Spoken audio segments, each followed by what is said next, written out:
సృష్టి స్థితి ప్రళయకేళుష సంస్థితాయై అన్నప్పుడు సృష్టికర్త బ్రహ్మగారి భార్య సరస్వతి, స్థితికర్త విష్ణువు యొక్క భార్య లక్ష్మి, ప్రళయకర్త మహేశ్వరుని యొక్క ఇల్లాలు రుద్రాణి. సరిపోయిందిగా. మరి శాకాంబరీతి ఎందుకు పెట్టినట్టు శంకరాచార్యులు వారు? ఊరే పుట్టడం, ఉండడం, వెళ్ళిపోవడం కాదు, అసలు వీటన్నిటికీ మధ్యలో నువ్వు ఏ పని ప్రశాంతంగా చెయ్యాలన్నా నీ కడుపు నిండడం అన్నది ఒకటి ఉంది కదా. ఆ కడుపు నిండడానికి లోకాలకు ఉపద్రవం వచ్చింది. ఒకప్పుడు ఒక రాక్షసుడు లోకంలో ఎక్కడా అన్నం, కూర, పండు, కాయ లేకుండా చేసేశాడు. అమ్మవారిని ప్రార్థన చేశారు. అమ్మవారు ఆవిర్భవించి, ఒరే మీకు పంటలు పండుతాయి, వరం ఇస్తున్నాను, నీళ్లుంటాయి, వర్షం పడుతుంది అనలేదు. ఎప్పటికి పంట పండుతుంది, ఎప్పటికీ అన్నం దొరుకుతుంది, ఎప్పుడు అన్నం తింటారు పిల్లలు? మీరు చూడండి, అమ్మ ఏదో రాత్రి 8:30కి ఇంటికి వెళ్ళిపోదాం అనుకున్నది 11 అయింది అనుకోండి, పిల్లలు ఇంటికి వెళ్ళి అమ్మ ఆకలేసేస్తోందమ్మా, అమ్మ ఆకలేసేస్తోందమ్మా అన్నారనుకోండి, అప్పుడు ఒరే అన్నం వండుతాను, కూర వండుతాను, పప్పు వండుతాను అందో. గబ్బ గబ్బ గబ్బ గబ్బ కాస్త అద్భుతంగా కాస్త జావ చేసేసి అందరికీ ఓ మాగాయ ముక్క జావ ఇచ్చేస్తుంది.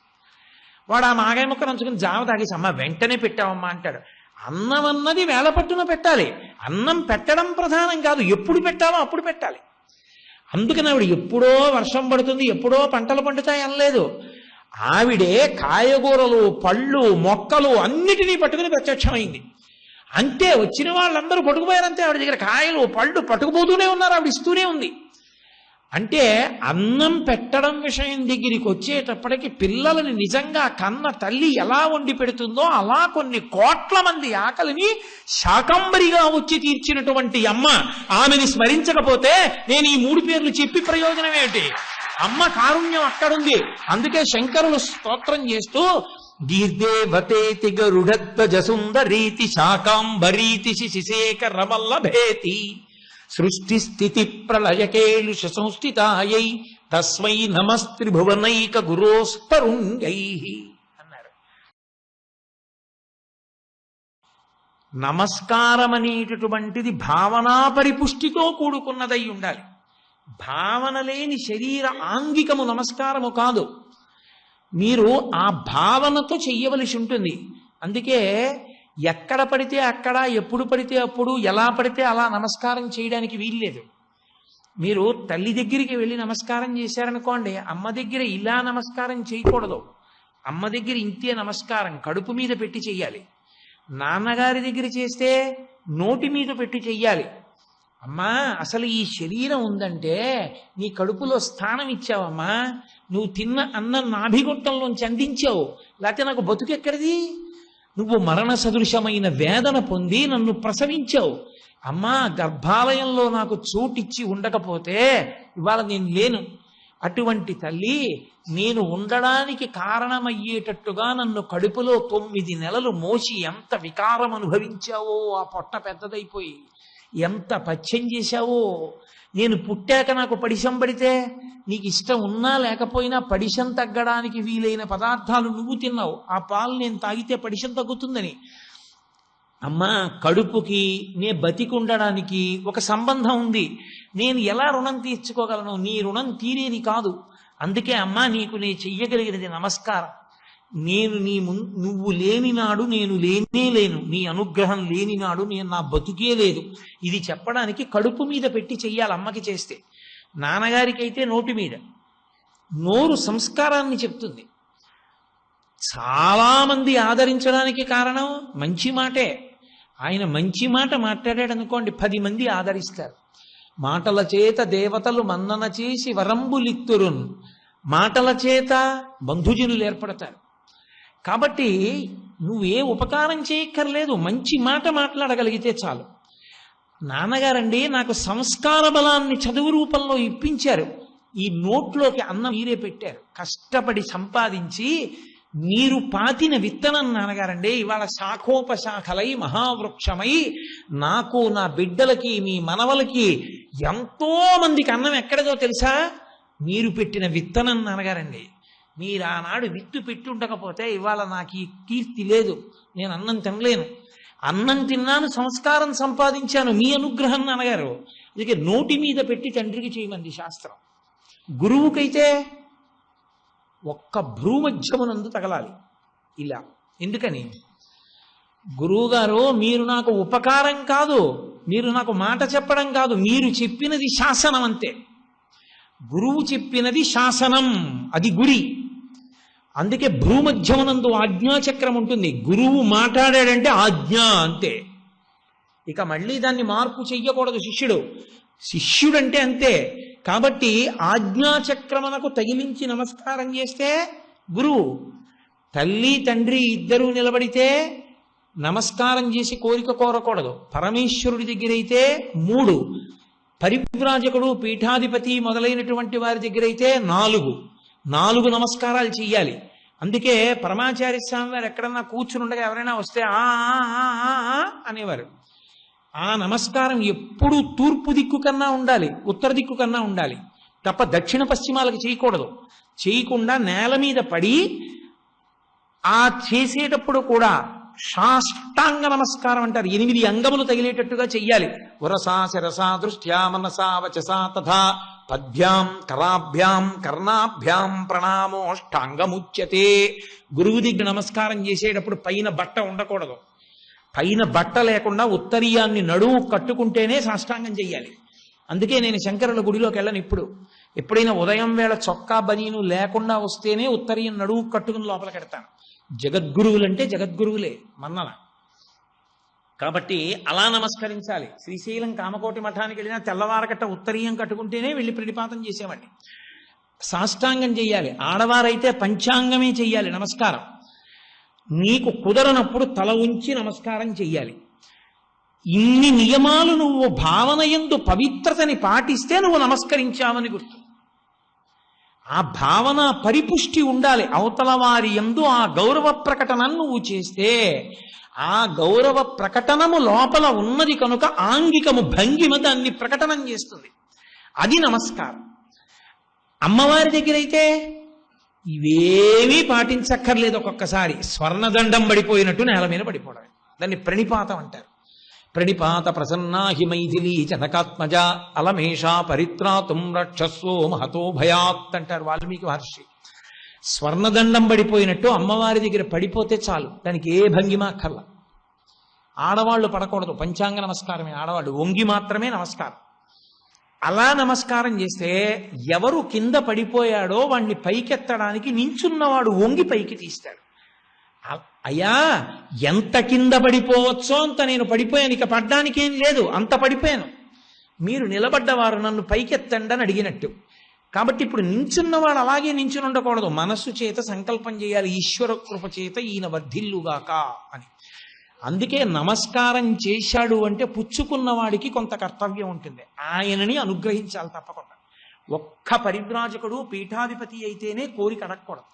నారాయణ నారాయణ నారాయణ అంటూ నమస్కారం చేసి లేచిపోవాలి. పీఠాధిపతులు అనుగ్రహిస్తారు కామ్యాన్ని. ఎందుకంటే శంకరాచార్యులు వారు నియమనం చేశారు, వాళ్ళు చెయ్యవచ్చు కొన్ని ప్రత్యేక పరిస్థితుల్లో, అదే పనిగా వాళ్ళు చేయరు. కాబట్టి ఇది నమస్కారం. ఇంకా నేనేదో కొద్దిగా చెప్పా, ఇప్పుడు నమస్కారం గురించి చెప్తూ కూర్చుంటే అయ్యే పనే. కాబట్టి కామాక్షి నమతాం. కామాక్షి మందిర ప్రవేశం చెయ్యాలని కాదు, మంచిదే మందిర ప్రవేశం చెయ్యడం.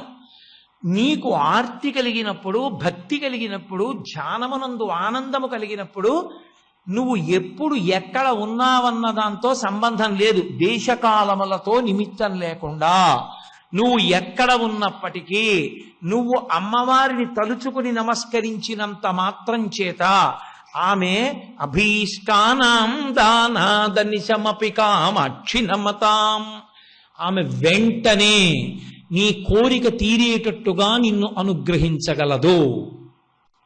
ఆ పరదేవతానుగ్రహమే ఈ లోకంలో ఎందరినో ఎన్ని ఆపదల నుండో కాపాడింది. శృంగగిరి పీఠానికి మహానుభావుడు పీఠాధిపత్యం వహించారు. అదిగో అక్కడ ఉన్నారే నృసింహభారతి మహాస్వామి వారు. వారు ఉత్తర భారతదేశం పర్యటనకి వెళ్ళారు. ఒకసారి కావాలని తన అంతఃపురం లాంటి ఇల్లు ఇచ్చాడు ఒక ధనికుడు. కావాలని వెంటపడి తీసుకెళ్ళి ఇచ్చాడు. ఎందుకని? ఆ ఇంట్లో దయ్యం తిరుగుతోంది, ఎవ్వరూ ఆ ఇంట్లో ఉండట్లా. ఇంతటి మహానుభావుడు ఈయన అక్కడ పెడితే బాగుంటుంది, అది పోతుందని తీసుకెళ్ళి పెట్టారు. ఆయన దివ్య దృష్టితో చూడలేదు, ఏదో ఆర్తితో అడుగుతున్నాడని ఆ భవనంలోకి వెళ్ళిపోయారు. నృసింహభారతీ స్వామి వారికి ఒక లక్షణం ఉండేది. వారు 24 గంటల జపం. అది పరీక్షించడానికి ఒకప్పుడు దక్షిణ దేశంలో ఆయన జపం చేస్తుంటే ఒక పోలీస్ ఆఫీసరు విదేశాలకు చెందినవాడు ఆయన్ని పరీక్షించడానికి చూశాడు కూడా. ఆయన జపం చేస్తూనే కనబడ్డారు. అంత జపం చేసేవారు ఆయన. కాకరకాయలు ఒకటే తినేవారు. అష్టసిద్ధులు ఆయనకి వశం అయ్యాయి. అటువంటి నృసింహభారతీ స్వామి వారు కూర్చుని జపం చేస్తున్నారు. పరివారం అందరూ బాగా చీకటి పడిపోయింది, పడుకున్నారు. ఆయన ఒక్కరే ఉన్న ఆయన అలా జపం చేస్తూనే ఉండేవారు. చప్పుడయింది. ఏమిటి చప్పుడైందని ఆయన కళ్ళు విప్పారు. కరాళ విగ్రహం ఒకడు నిలబడి ఉన్నాడు. నృసింహభారతీ స్వామి వారి దగ్గరికి రాగలిగాడంటే వాడి ఆసురీ శక్తి ఎంతటిదో చూడండి. వాడు వచ్చి నిలబడ్డాడు స్వామివారి ఎదురుగుండా. ఆయన తొణకలేదు, బెణకలేదు. జపం అంటే అదే మరి. మరణాత్రాయితే ఇది మంత్ర. ఆ పరదేవతానుగ్రహం. ఆయన నమ్ముకున్న శారద, ఆయన పీఠానికి తల్లి శారదా పరమేశ్వరి అధిష్టానం. వెంటనే ఆయన ఇలా చూసి, ఓహో అందరూ పడుకున్నారు, నేను ఒక్కడే ఉన్నానని వచ్చాడు అని నీళ్లు తీసి కమండలంలోంచి చేతిలో పోసుకుని విసిరారు మంత్రం చెప్పి. అంతే ఒళ్ళు కాలిపోయి హాహాకారాలు చేస్తూ పరిగెత్తి ఆ భవనం వెనక ఉన్న నూతిలోకి దూకేసి వాడు అదృశ్యం అయిపోయాడు. ఇక మళ్ళీ కనబడ. అప్పుడు మర్నాడు పిలిచి అడిగారు యజమానిని, ఎందుకు ఇచ్చావు నాకు ఈ భవనం, నిజం చెప్పని. అప్పుడు చెప్పాడు, ఇక్కడ ఇలాంటి ఉగ్రభూతం తిరుగుతోంది, ఎవరు ఉండట్లేదు, మీరు ఒక్కసారి వస్తే భూతం పోతుందని మీకు ఇచ్చానన్నాడు. ఎవరు రక్షించారు నాకు చెప్పండి? ఆయన నమ్ముకున్న అమ్మవారు ఆయన్ని రక్షించింది. చంద్రశేఖర భారతీ స్వామి వారికి జరిగింది ఒకసారి. ఎడం చేయి చూపించకూడదు. చంద్రశేఖర భారతీ స్వామి వారికి జరిగింది. ఆయన ఒక శివాలయంలోకి ప్రవేశిస్తే శివాలయం అంతరాలయంలో కూర్చునింది ఉగ్రభూతం. అది గబగబా బయటికి వచ్చి ఊళ్ళో పరిగెడుతుంటే అది గుద్దుకుని కథను పడిపోయి చనిపోయాడు. అది వెళ్ళి చెరువులో దూకేసింది. ఆయన ప్రవేశించేటప్పటికి పారిపోయిందంతే. అంత శక్తి. కారణం అమ్మవారి అనుగ్రహం. వాళ్ళు నమ్ముకున్న అమ్మవారిని వాళ్ళంత ఆరాధించారు. సచ్చిదానంద శివాభినవ నరసింహ భారతీ స్వామి వారి జమానాలోనే అనుకుంటాను బళ్ళారి వచ్చారు పూజ చేయడానికి. శివలింగాన్ని ఎత్తుకుపోయాడు, చంద్రమౌళీశ్వరలింగాన్ని. శంకరాచార్యుల వారి నుండి వచ్చిన శివలింగం అది. అప్పుడు ఆయన అన్నం నీళ్లు కూడా ముట్టకుండా శారదని ప్రార్థన చేశారు. ఒక పొలంలో దొరికింది శివలింగం. మళ్ళీ దక్కింది శృంగగిరి పీఠానికి. ఎన్ని ఆపదలు! ఇన్ని ఆపదల్లో ఇన్ని పీఠాధిపతులంతటి వాళ్ళకే విపత్కర పరిస్థితులు వస్తే పరదేవత ఆదుకుంది. అమ్మవారు అమ్మవారే.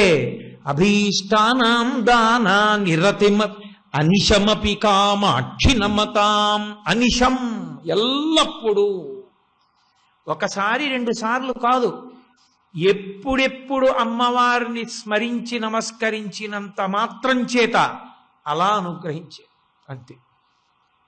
అసలు పరమాచార్య స్వామి వారికి పలికేది కామాక్షి. ఆయన దగ్గరికి వచ్చి అడిగింది ఒక ఆవిడ, మా కూతురు పెళ్లి చేయాలి, డబ్బు కావాలంది. నీ కూతురు పెళ్లి నీ చేయనా, పో అవతలకన్నారు ఆయన. కాదు, మిమ్మల్ని నమ్ముకుని వచ్చా, పెళ్లి ఒప్పుకున్నాను, ఇవ్వండి అంతే డబ్బు. హఠం చేసి కూర్చుంది ఆవిడ. కామాక్షి పరదేవతని స్మరించారు ఆయన అంతే. ఎవరో ఒక ఐశ్వర్యవంతుడు వచ్చి ఆవిడ ఎంత డబ్బు అడిగిందో అంత డబ్బే అక్కడ పళ్ళెల్లో పెట్టాడు. ఆయన చూసి ఒక్కసారి అతనికి మంత్రాక్షతలు వేసి ఆశీర్వచనం చేశారు. అతను వెళ్ళిపోయాడు. ఆయన కూర్చున్న సత్యదండంతో ఆ డబ్బు ఇలా తోసి, తీసుకో పో, కామాక్షి ఇచ్చిందంట. ఒకసారి కాదు, నేను ఎన్ని సందర్భాలని మీకు చెప్పను. ఆయన ఒక్కొక్కసారి పో కామాక్షికి ప్రదక్షిణం చేసిరా అనేవారు. అంతే, ఒక అద్భుతం జరిగేది, అయిపోయేది. కాబట్టి ఆమెని నమ్ముకున్నవాడెవరున్నాడో వాడికి ఆ నమ్ముకున్నవారు నమస్కరించినంత మాత్రం చేత అనుగ్రహించగలిగినటువంటి పరమమంగళ స్వరూపిణి. ఆంతర బాహ్యమునందు ఏదో కస్తూరి రాసుకోవడం అవి రాసుకోవడం కాదు. ఆంతరమునందు ఆవిడ అంత మంగళప్రదురాలు. ఆవిడ పేరు చెప్తే చాలు, ఆవిడ స్పర్శ కలిగితే చాలు మంగళత్వం. అందుకు కదండి ఆవిడ సర్వమంగళాదేవతగా కొబ్బరి బొండం మీద పెట్టేందుకు ఆరాధన చేస్తారు మంగళసూత్రాన్ని. దాని పేరే మంగళసూత్రము. ఒక్కటే కారణం, ఇక్కడ పార్వతీ పరమేశ్వర పాద ద్వంద్వం ఉంటుంది కాబట్టి ఇక్కడ ముళ్ళేయిస్తారు. ముళ్ళేయించి ఆ మంగళసూత్రాన్ని పెట్టి, మీరు ఎప్పుడైనా వినండి, గుడుగుడు గుడుగుడు పెళ్లి చేస్తానంటే నేనేం చేయలేను కానీ అమ్మవారి నామాలతో పార్వతీదేవి యొక్క నామములతో ఆరాధన చేస్తారు. చేసి అమ్మా నువ్వు ఇందులో ప్రవేశించమని అడుగుతారు. అడిగి ఏమో ఏ తల్లి ఎంత నమ్ముకుని ఆ మంగళసూత్రంలో ఉన్న సర్వమంగళాదేవతకి నమస్కారం చేస్తోందో సభలో ఉన్నటువంటి ప్రతి ముత్తైదువ యొక్క కంఠంలో తీసుకెళ్లి దాన్ని ఒకసారి పెడతారు. పెట్టి తీసుకొచ్చి వరుడి చేత కట్టిస్తారు. ఎందుకని మాంగళ్యం తంతునానేనా మమ జీవనహేతునా, నేనున్నానని గుర్తదే. ఆ మంగళత్వం అంతా దాని మీదే ఆధారపడింది. ఆడది నిద్ర లేచి ఇలా కళ్ళకద్దుకొని నమస్కారం చేస్తే చాలా ఆవిడ ప్రీతి చెందుతుంది. ఆవిడ సర్వమంగళాదేవత. ఆ ఇంట పిల్లలకి అమ్మా నాన్నగారు కూడా ఉన్నారు అంటే ఆ తల్లి అనుగ్రహం. ఆ తల్లి అనుగ్రహానికి అసలు అంతు లేదు. ఆవిడ అన్నపూర్ణయ్యి అన్నం పెడుతుంది అందరికీ. ఎక్కడెక్కడ ఎవరు అన్నం తిన్నా ఆ తల్లి యొక్క అనుగ్రహమే. మీరు ఒకటి ఆలోచించండి, జనం పెరిగిపోతారు, భూమి పెరుగుతుందా? భూమి పెరగదు. జనం పెరిగినా భూమిలోంచి వాళ్ళకి కావలసిన అన్నం మాత్రం ఎక్కువ వస్తోందంటే అది అన్నపూర్ణమ్మ తత్వం, అది ఆవిడ అనుగ్రహం. అందున అన్నం పెట్టేటప్పుడు ఒక లక్షణం ఉంటుంది. నన్ను మీరు భోజనానికి పిలిచారు అంటే నన్ను ఒక్కడే కాదు, నా వెనక ఎవరైనా ఉన్నారనుకోండి వాళ్ళని కూడా పిలిచినట్లేగా, వాళ్ళు కూడా భోజనానికి వస్తారు.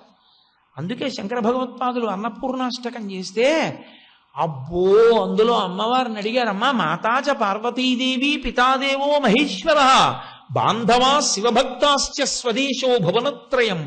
3 లోకాలు నా బంధువులమ్మా.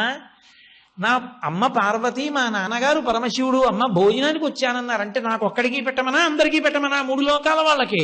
అది శంకరుల ఔదార్యం. అన్నం తిని బతికేయడం కాదు, జ్ఞాన వైరాగ్య సిద్ధ్యర్థం భిక్షాం దేహీ చ పార్వతి. ఆయనకి లేక మన కోసం అడిగారు. ఆ పిల్ల చేస్తుందో లేదో రేపు పొద్దున నాకు తెలియదు కానీ ఈ శని ఆదివారాల్లో అసలు అన్నపూర్ణాష్టకంలో శంకరాచార్యుల వారు వేసిన ఉపమానాలకి చేస్తుంది ఆ పిల్ల లాస్య ప్రకటనం. అద్భుతం అంతే, అలా చేస్తుంది ఆ లాస్యం. కాబట్టి ఆ తల్లి అన్నపూర్ణగా అన్నం పెట్టింది. మీకు నేను ఒక్క ఉదాహరణ చూపిస్తాను, మీరు బాగా పట్టుకుంటారు.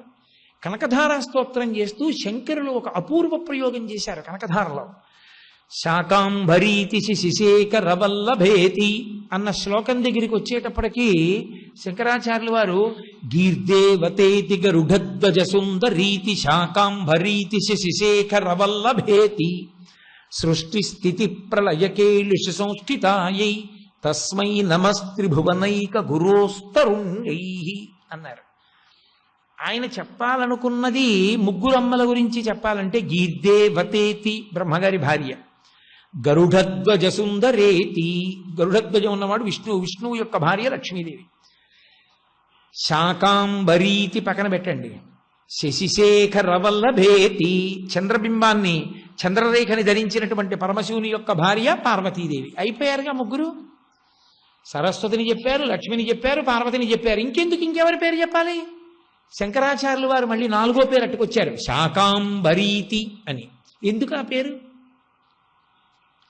సృష్టి స్థితి ప్రళయకేళుష సంస్థితాయై అన్నప్పుడు సృష్టికర్త బ్రహ్మగారి భార్య సరస్వతి, స్థితికర్త విష్ణువు యొక్క భార్య లక్ష్మి, ప్రళయకర్త మహేశ్వరుని యొక్క ఇల్లాలు రుద్రాణి.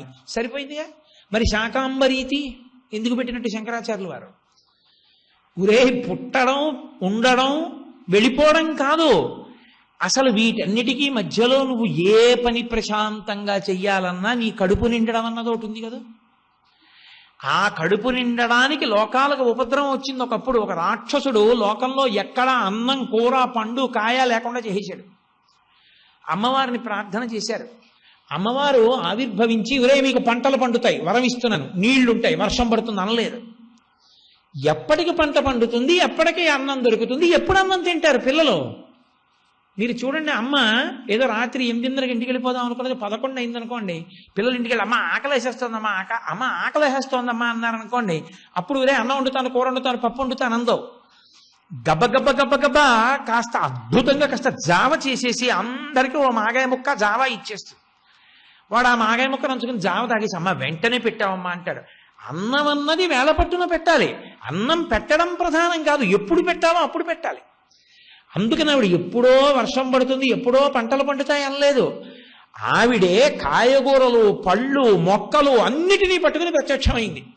అంతే, వచ్చిన వాళ్ళందరూ పట్టుకుపోయారంతే. ఆవిడ దగ్గర కాయలు పళ్ళు పట్టుకుపోతూనే ఉన్నారు, ఆవిడ ఇస్తూనే ఉంది. అంటే అన్నం పెట్టడం విషయం దగ్గరికి వచ్చేటప్పటికి పిల్లలని నిజంగా కన్న తల్లి ఎలా వండి పెడుతుందో అలా కొన్ని కోట్ల మంది ఆకలిని శాకంబరిగా వచ్చి తీర్చినటువంటి అమ్మ, ఆమెని స్మరించకపోతే నేను ఈ 3 పేర్లు చెప్పి ప్రయోజనం ఏమిటి? అమ్మ కారుణ్యం అక్కడుంది.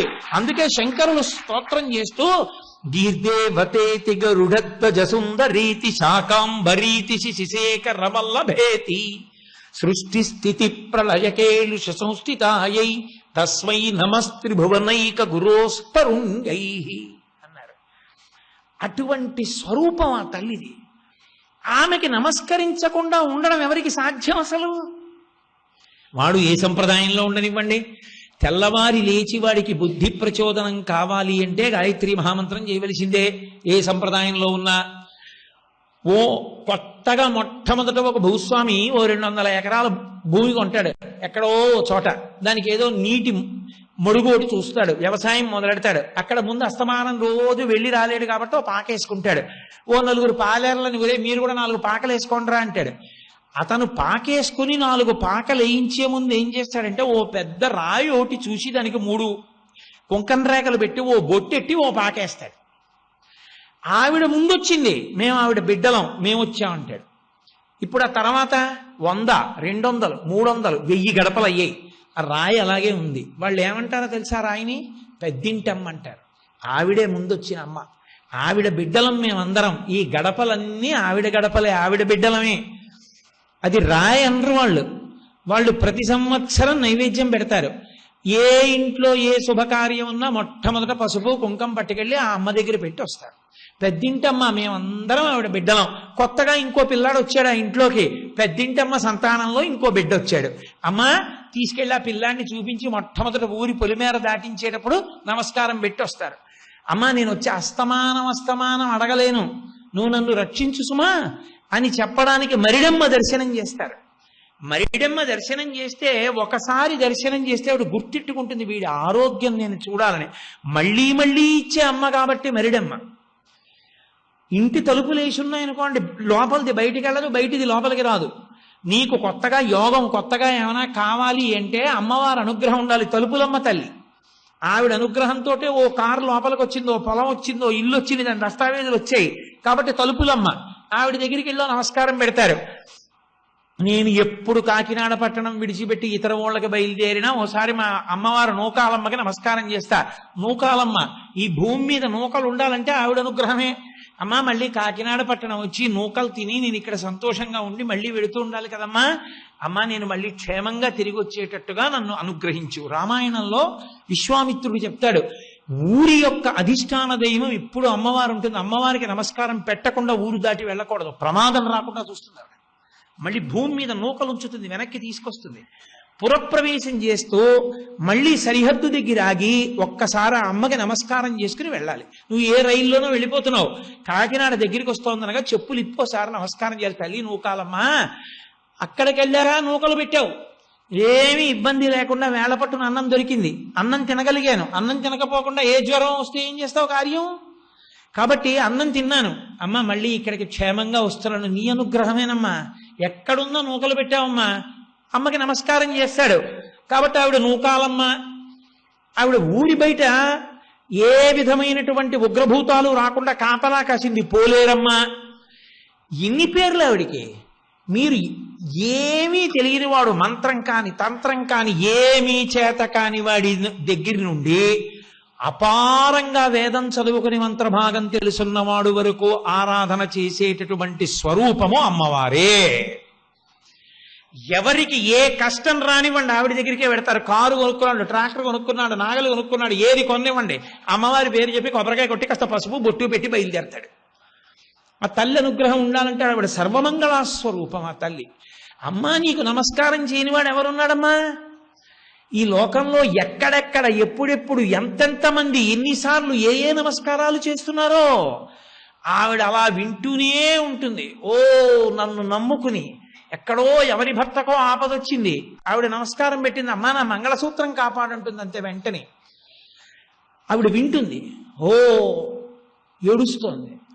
ఒక ఆవిడికి పిల్లలు లేరు, ఒక ఆవిడ పిల్లాడికి ఇబ్బంది వచ్చింది, ఓ పిల్లాడికి మాటలు రాలేదు, ఒకరికి చదువు రాలేదు, గత జన్మ కర్మలు, వాళ్ళందరూ రకరకాల కోరికలు, ఇవన్నీ వింటూనే ఉంటుంది తల్లి. ఇవన్నీ నిరంతరం అంది మూకశంకరుల యొక్క కవితా ప్రజ్ఞ అంటే. అది ఎప్పుడో ఒకప్పుడు కాదు, అనిశమపి, ఎప్పుడూ ఎప్పుడూ వింటూ ఉంటుంది. ఇలా అని అడిగితే చాలు ఆవిడ వింటుంది. కాబట్టి అమ్మా నువ్వు ఎంతటి దయాశాలివంటే మా తల్లి, ఎంతటి మంగళప్రదురాలివంటే, బాహ్యమునందు ఎంత సువాసనలతో ఉంటావో ఆంతరమునందు అంత మంగళప్రదురాలివి. నువ్వు పాడు చేయడం అన్న మాట లోకంలో లేనే లేదు. అందుకే మహాప్రళయతాండవ సాక్షిణి, ఆవిడ తాండవం చేయదు, ఆవిడ ప్రళయం చేయదు. శివుడు చేస్తూ ఉంటే చూస్తుంది. అన్నం పెట్టడం ఆవిడ పెడుతుంది, బట్టలు ఇవ్వడం ఆవిడ ఇస్తుంది, కాపాడడం ఆవిడ కాపాడుతుంది, శివుడు ఎందుకు కలపడం ఆవిడ కలుపుతుంది. ఇంకొకరు చేయడం ఆవిడికి చేత కాదు, ఎందుకంటే ఆమె అమ్మ కనుక. అంతటి మంగళప్రదురాలు ఆమె, అంత సౌశీల్యవతి, అంత ప్రేమైకమూర్తి నా తల్లి. కాబట్టి అమ్మా అభీష్టానాం దానాదనిశమపి కామాక్షి నమతాం స్వసంగాత్ కంకేళి ప్రసవజనకత్వేన చ తవ. స్వసంగాత్ కంకేళి అంటే అశోక వృక్షాలని ఉంటాయి. ఆ అశోక చెట్టుకి ఒక లక్షణం, పద్మినీ జాతి స్త్రీ వెళ్ళి దాన్ని ఒక తన్ను తంతే తప్ప అది పువ్వు పుయ్యదు. కాబట్టి అశోక వృక్షం పువ్వు పుయ్యకపోతే, వనంలో ఉన్న అశోక వృక్షం పువ్వు పుయ్యలేదనుకోండి, అమ్మవారి చెలికెత్తలు అమ్మవారిని అడుగుతారు, అమ్మ అమ్మ ఒక్కసారి తన్నమ్మా అంటారు. అంటే అమ్మవారు విలాసంగా నడిచి వెళ్ళి ఒక్కసారి పద్మినీ జాతి స్త్రీ ఏమిటాడు, పద్మినీ జాతి స్త్రీలకు పద్మినీ జాతి స్త్రీ కాబట్టి ఆవిడ తన కాల్తో సుతారంగా అశోక వృక్షాన్ని తంతుంది. తంతే వెంటనే పువ్వు పూస్తుంది. కదంబ వృక్షానికి ఒక లక్షణం, కదంబ వృక్షానికి ఉన్న లక్షణం ఏమిటో తెలుసా? అది పూత పూస్తే ఒకరోజు పూసేస్తుంది. నేను విశాఖపట్నంలో ఓ ఇంట్లో ఉన్నాను, వాళ్ళు నాకు విడిదిస్తే, వాళ్ళు నాకు ఎంత అందమైన విడిది ఇచ్చారంటే, నేను కూర్చొని సంధ్యావందనం చేసుకుని పూజ చేసుకోవడానికి ఏర్పాటు చేయబడినటువంటి ప్రదేశం అభిముఖంగా పెద్ద కదంబ వృక్షం, దాని నిండా కదంబ పుష్పాలే. చిన్న చినుకు పడింది అనుకోండి, అన్నీ ఒక్కసారి పూసేస్తాయి, అన్నీ పూసేస్తాయి ఒకసారి. అప్పుడు ఏం చేయాలో తెలుసా? కదంబ వృక్షం మొగ్గేసిందంటే మీరు మీ కూతుర్ని, మీ కోడళ్ళని, మీ కూతుళ్ళని, మీరు ఎవరెవరితో పూజ చేయిద్దాం అనుకున్నారో వాళ్ళని సిద్ధంగా ఉంచాలని గుర్తు. కదంబంగాని పూసిందా ఒక్కసారి పూస్తుంది, అన్ని పువ్వులు దింపేసి అమ్మవారికి పూజ చేసేస్తారు ఒకసారి. అలా అశోక వృక్షం పూస్తే ఆ అశోక వృక్షాన్ని ఏ పద్మినీ జాతి స్త్రీ తంతే పూత పూసిందో ఆ సువాసన పాదానికి పట్టుకుంటుంది. ఎన్ని అశోక వృక్షాలు తన్నావు, ఎన్ని అశోక వృక్షాలు పూసే, మరి నీ పాదం ఎంత సువాసనతో ఉంటుందమ్మా. కాబట్టి స్వసంగాత్ కంకేళి ప్రసవ జనకత్వే నచతవ. ఇక్కడి వరకు శ్లోకం ఒక అన్వయం. ఇప్పుడు నేను ఆఖరి పాదం చెప్పాను అనుకోండి, మొత్తం శ్లోకం మారుతుంది. మళ్ళీ మొత్తం శ్లోకం మొదటి పాదం దగ్గర నుంచి ఇంకొకలా తిరిగిపోతుంది. అది మూకశంకరుల ప్రతిభ అంటే. ఆయన అన్నారు 4వ పాదం దగ్గరికి వచ్చేటప్పటికీ, అమ్మా ఇంతమందికి నువ్వు ఇన్ని చేస్తూ ఇంత సుగంధభరితమైనటువంటి శరీరంతో ఉన్నావని నేను ప్రతిపాదన చేశాను కదా, అటువంటి తల్లి నువ్వు ఎవరో తెలుసా? అసలు నీ పేరు కామాక్షి కాదు, నీ పేరు శారదా కాదు, నీ పేరు విశాలాక్షి కాదు, నీ పేరు మీనాక్షి కాదు. అసలైనటువంటి పేరు నీ పేరు అని చెప్పవలసింది త్రిధాదత్తే వార్తాం సురభిరితి గిరిసుతే పాదో గిరిసుతే. నీ పేరు కాదు, నీ పాదానికో పేరుంది. నీ పాదం పేరేమిటో తెలుసా? సురభి అన్నారు. సురభి అంటే గోవు, దేవతల గోవు కామధేనువుకి సురభి అని పేరు. సురభి అన్న పేరుతో ఒక ప్రాచీనమైనటువంటి సంస్థ ఒకటి ఉంది. సురభి అంటే కామధేనువుకి సురభి అని పేరు. ఈ పాదం ఉన్నదే అమ్మవారిది, అదే సురభి. సురభి అన్న మాటకి అమరకోశం ఎన్నో అర్థాలు చెప్పింది. సురభి అంటే వసంత ఋతువు. సురభి అంటే విశేషమైనటువంటి మంగళ కార్యములు ప్రారంభమయ్యేటటువంటి నెలలు. సురభి అంటే గొప్ప సువాసన. అందుకే సురభిర్జుషతాం అని మంత్రం చెప్తాం కదా, మంచి సువాసన. సురభి అంటే కామధేను. ఇన్ని అర్థాలున్నాయి. ఇప్పుడు మళ్ళీ ఈ శ్లోకానికి మొదటి పాదం దగ్గర నుంచి రండి. ఏమవుతుంది? అమ్మవారి పాదము విశేషమైన సుగంధముతో ఉంటుంది, సువాసనతో ఉంటుంది. లోకంలో మీ మనసు చాలా ఆహ్లాదాన్ని పొంది ధ్యానమనందు నిలబడాలి అంటే చక్కటి సువాసన ఉండాలి. అంత మంచి సువాసనలన్నీ అమ్మవారి పాదమును ఆశ్రయించి ఉంటాయి కాబట్టి ఆ పాదమే సురభి. ఎవరెవరు నమస్కరించారో వాళ్ళందరికీ ఆమె శుభములను ఇస్తుంది, సమస్త మంగళములను చేస్తుంది. కాబట్టి వసంత ఋతువు లాంటిది ఆవిడ. అందుకే ఈ లోకంలో మహాపురుషులందరూ వసంత ఋతువులోనే పుట్టారు. చైత్రమాస శుక్లపక్ష నవమి రామచంద్ర ప్రభు, వైశాఖ శుక్ల పంచమి శంకర భగవత్పాదులు. ఇద్దరు మధుమాసం మాధవమాసం వసంత ఋతువులోనే. సాధారణంగా దక్షిణ దేశం అంతా ఆపస్తంభ సూత్రులు కాబట్టి వసంత ఋతువులోనే వాళ్ళకి శుభకార్యం, శుభముహూర్తాలు పెట్టుకుంటారు. కాబట్టి అది మంగళప్రదమైన కాలం. ఉత్తరాయణం వచ్చిందని చెప్పి ఉపనయనం ముహూర్తాలు కూడా ప్రారంభం చేస్తారు ఇంకా. కాబట్టి అమ్మా, అసలు వసంత ఋతువు చైత్ర వైశాఖ మాసములలో వచ్చి లోకంలో మంగళ కార్యములన్నీ జరగడానికి ఆటపట్టయినట్టే నీవే సమస్త మంగళ కార్యములకు ఆధారభూతమైన దానవో. నీ అనుగ్రహం ఉంటేనే ఎక్కడైనా సరే మంగళము జరుగుతుంది. అందుకే లోకంలో నానుడుంది. అసలు లోకంలో మంగళములన్నీ ఆశ్రయం అంటే ఎక్కడుంటుందో తెలుసా? ఆడదాని వైపు నుంచి ఉంటాయి. ఎందుకని? ఒక ఆడది ఆడపిల్లగా ఉండిపోయింది అనుకోండి, ఆడకి చేరలేదు, ఈడపిల్లగా ఉండిపోయింది. ఆడకి చేరిపోయిందంటే ఎవరి దగ్గరికి చేరాలో ఆయన దగ్గరికి చేరిపోయింది, నారాయణుణ్ణి. ఆమెకి పెళ్ళయిందంటే ఆయనకి పెళ్ళైపోయిందని గుర్తు కదా, ఆయనకి ధర్మపత్ని దొరికింది, ఆయన ఇహము పరము కూడా పొందుతాడని గుర్తు ధర్మపత్ని ఉంటే. కాబట్టి ఒక ఆడపిల్లకి పెళ్ళి అవ్వాలి అంటే, ఆడపిల్ల మంచి భర్తని పొందాలి అంటే కామే సబద్ధ మంగళ్య సూత్ర శోభిత కంధరా, ఈ నామాన్ని ఆమ్నాయం చేయమంటారు, బాగా సంపుటీకరణ చేయమంటారు. అందుకే ఇప్పటికీ కొన్ని చోట్ల పెద్దలు ఏం చేస్తారంటే, ఈ మంగళసూత్రాన్ని కొబ్బరి బొండం మీద పెట్టి పూజ చేయడం ప్రారంభించగానే లలితా సహస్రనామం తప్పు లేకుండా చదవగలిగిన వాళ్ళని కూర్చోపెట్టి చదివిస్తారు.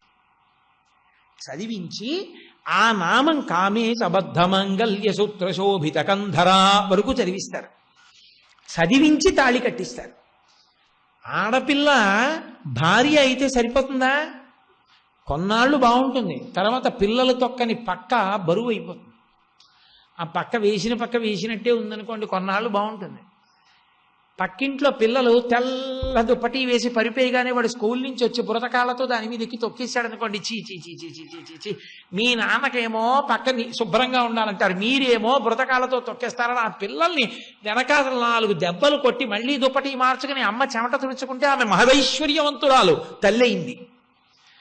ఆ పిల్లలు తొక్కని పక్కింట్లో ఉందనుకోండి, ఆమెకి బరువు అయిపోతుంది కొంతకాలానికి. ఏమిటో ఇంట్లో అమ్మ అనేవాడు లేడు, నాన్న అనేవాడు లేడు. కనబడ్డ ప్రతి చెట్టు పుట్ట గుడి పెద్దవాళ్ళని పట్టుకుని ఏడుస్తుంది.